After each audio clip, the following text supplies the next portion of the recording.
Hey, all you cool cats and kittens, how you doing? Today we're going to look at samples and populations.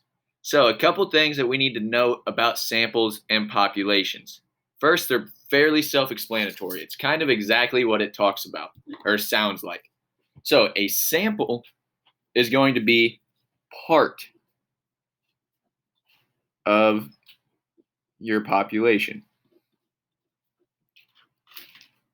It's a sample, just like you would think. Maybe you go to the store.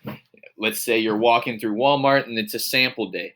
So they're not going to let you try all the food that they have back there, but they'll give you a small sample of it. It's the part of your population. Well, then that gives us your actual population. What's the population? Well, that's the entire group of people or objects because we don't know what we're measuring. A population could be anything. A common one you'll probably think of is, well, what's the population of your town? That's how it's used every day. Anytime you go into a new sound, it says population of this amount. Now, is that going to be 100% accurate? No, the way it changes, whatever. But the population as a whole versus a sample. The sample is a small part, population is everything. So let's kind of look at that. Where does that get us? Well, there's a couple types that we can have and look at. One of them is going to be something called biased and unbiased. So, biased or unbiased. A biased sample is not representative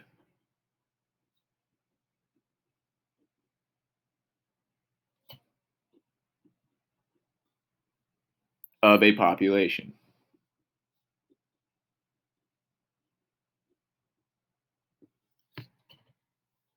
So, this means you're favoring something in the population, or it's not fair. Biased is not fair. So, it's not going to be representative of that population. We want our samples to be unbiased. If it's unbiased, well, then it's going to be the exact opposite. It is representative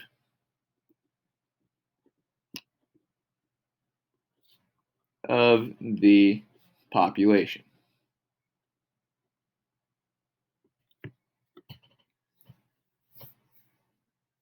So there's a couple things we need for this to be unbiased. If we're looking at a sample, couple main things we really have to focus on. Sorry, I know that keeps getting a little blurry. One, it needs to be large enough to be accurate. So whatever we're sampling, it needs to be large enough that it is accurate for your population. If I wanted to know, hey, how many people in all of America like to watch Netflix? Well, if I go find 3 people and ask 3 people, hey, do you like Netflix? Maybe I find 3 people that say no.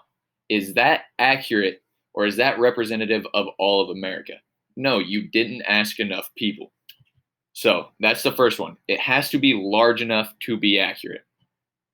Second one that we need to look for is random. Now, what do I mean by that? Writing a single word down here, random, doesn't make a whole lot of sense. The way that you do your research has to be completely random. And we'll see as we go through some of these examples kind of what I'm talking about. The best way to explain it, let's look at this first problem. You want to estimate the number of students in a high school who ride the bus. Which sample is unbiased? So, of these 4 examples, one of them is going to be unbiased. So, out of all the people in the school, we have 4 different samples that we choose from. The first one is 4 students in the hallway. You go down the hallway, you ask 4 people, hey, do you like to ride the bus? Cool, but what's the issue here? Well, one of our 2 requirements was it has to be large enough to be accurate. Think of Ray Peck in itself. If you are at the high school, there's what, close to 2,000 students in there? If you only ask 4 people, is that large enough to be accurate for the entire population? No, not even close. So it can't be A. All right, all the students in the marching band. Well, now comes in that second requirement that we were just talking about. If you only ask the marching band, is that random? Not at all. You go to one select population of the school. We don't know what's going on with the marching band. Maybe they're required to ride the bus. Maybe they're required to stay late after school so they can't ride the bus. You're asking one set type of people, and that's not accurate for the entire population. Okay, so moving on. It's not A, not B. And we already found both of those requirements that weren't being used.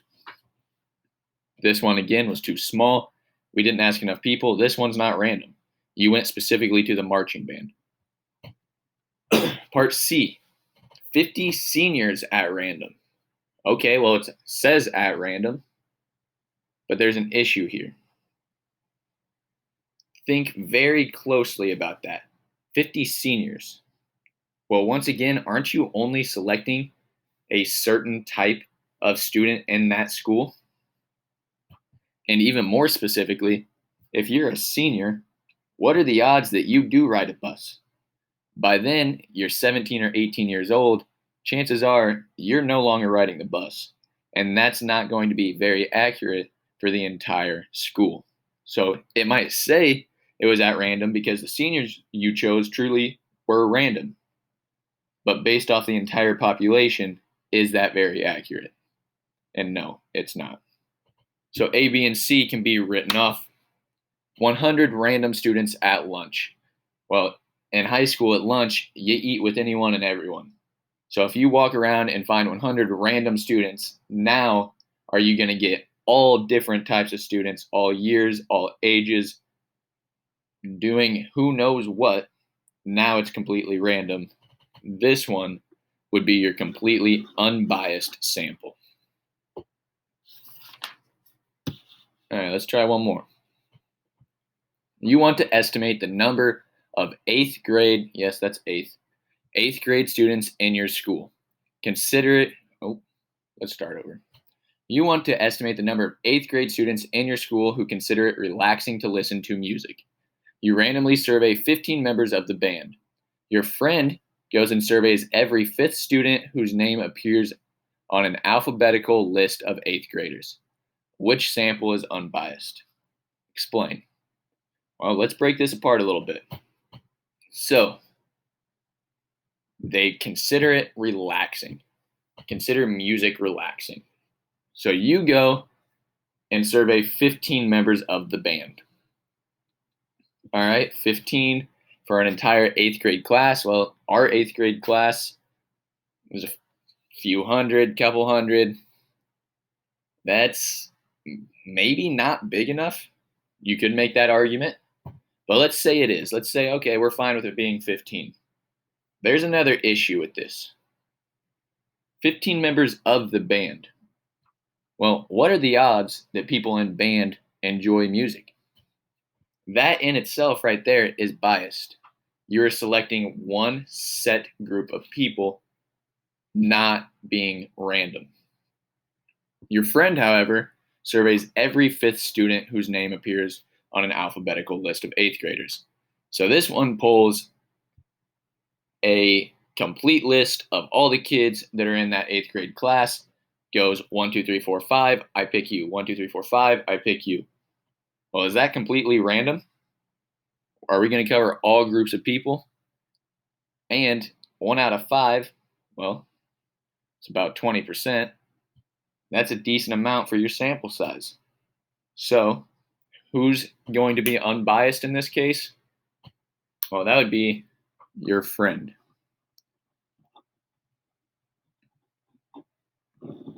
simply because it was completely random. It was completely randomized. There was no way, and it's covering all different sets of people in that class. All right. Moving on. There's one more thing that kind of goes along with samples and if it's biased or unbiased. And that's, is it valid or not valid? So, for it to be valid, it needs to be unbiased. If it's not valid, well, this means it was a biased sample. And they kind of go hand in hand. So, you want to know how the residents of your town feel about building a new baseball stadium. You randomly survey 100 people who enter the current stadium. 80 support building a new stadium, 20 do not. So you conclude that 80% support the new stadium. Is this valid? Well, again, if we're trying to say, hey, is this valid or not valid, we need to determine, was this biased or unbiased?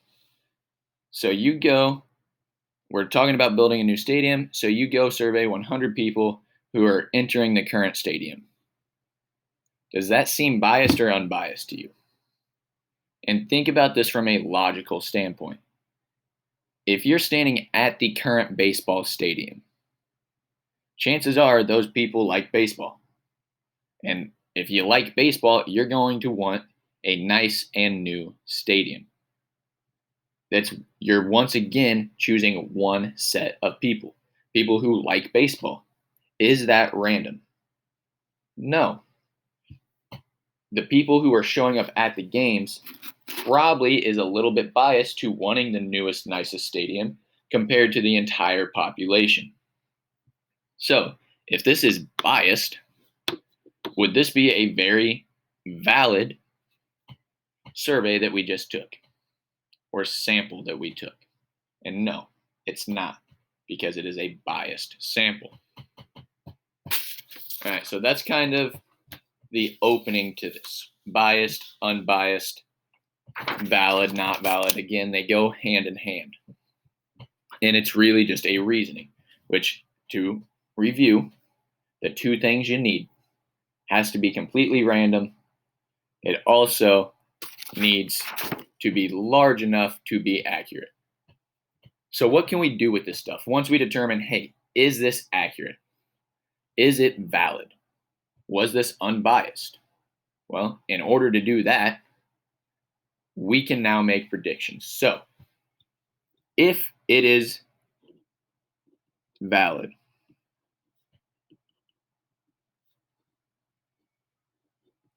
or unbiased, this only works if it's a valid sample or unbiased. And right here, thinking back, when it comes to setting up and making predictions, our proportions that we've worked on, we've talked about again and again, part over whole. I'll come back to that. It'll make a little more sense here in a second. So let's make some predictions off of this. Assuming these two examples we're looking at are valid, they are unbiased. I can tell you they are. You ask 75 randomly chosen students how many movies they watch each week. Obviously, these numbers would be skewed right now simply because we're all stuck at home. But there are 1,200 students in the school. Predict the number of students who watch one movie a week. All right, so let's break this apart. Let's just go from our sample. Over here, we see a little chart. 21 people watched one movie, 30 people watched 0, 24 watched 2 or more. So we want to know the number of students who watch one movie. Well, we got 21. That's your part. 21 people watched it. Out of, well, how many people did we just ask? We asked 75 people. Cool.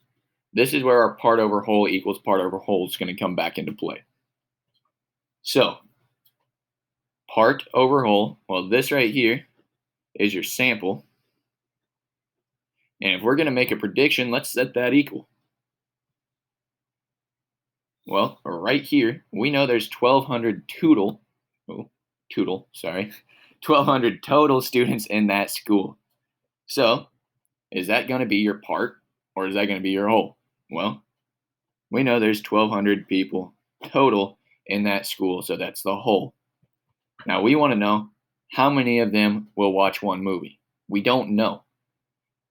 Over and over again this year, we've talked about if we don't know, we can put a variable. It doesn't matter what variable. A lot of you like putting X, so that's fine. We'll put X in there. Now just solve. So this was your sample, part over whole. This is your population. Again, part over whole. The part is how many watch one movie. The whole is, well, the total amount of students in that school. From here, it's the same thing we've done time and time again. We're going to cross multiply. 75 times x is 75x, which is set equal to 21 times 1,200. Just type that into your calculator. You get 25,200. Check my work. Hopefully that's correct. From here, both sides, this is exactly what we were working on. It's just a one-step equation. Get x by itself. Well, 75x is attached by multiplication, so you divide by 75 on both sides. 75x divided by 75, well, that leaves us with 1x, or just x. 25,200 divided by 75 is going to give us 336. So x equals 336 students. Now, what did we just find? Let's go back up and figure out what we actually just found. The number of students who watch one movie. So out of 1,200 students, our sample is telling us that 336 students watch one movie each week. All right, let's do one more and we'll call it a day, guys. You ask 125 random students to name their favorite food. There are 1,500 students total. Predict the number of students in the school who prefer pizza. Okay, so looking at our chart here, we need to say, well, we want to know pizza. So go find pizza. Well, 58 people like pizza. Well, that right away should tell us if we surveyed 125, 58 is going to be your part, and your whole, well, that's going to be 125. And since this is only a sample, well, that's what we know. That's your sample. Once again, let's set that equal to our population. Well, how many total students are in that school? Total, we know that's the denominator. That's the whole, 1,500. Once again, it's unknown. Put a P for pizza. Again, the variable doesn't matter. From here, exact same steps. 58 times 1,500 and 125 times P. So 125 times P is 125P. 58 times 1,500, I believe, is 87,000. Hopefully I'm doing my math right. Again, just a one-step equation. Undo this by dividing on both sides. Whatever you do to one side, got to do to the other. Keep them balanced. This is going to cancel out. Leaves us with P equals 87,000 divided by 125, 696 students. Again, let's go back up and ask ourselves, what about those 696 students? Well, that's the number of students in the school who prefer pizza. So out of 1,500, we're guessing about 696 students will prefer pizza. All right, I know this is a little bit long. It's new. If you have any questions at all, reach out to myself, Miss Mathis. We're here to help. Please let us know. Do your best. Have a good night, guys.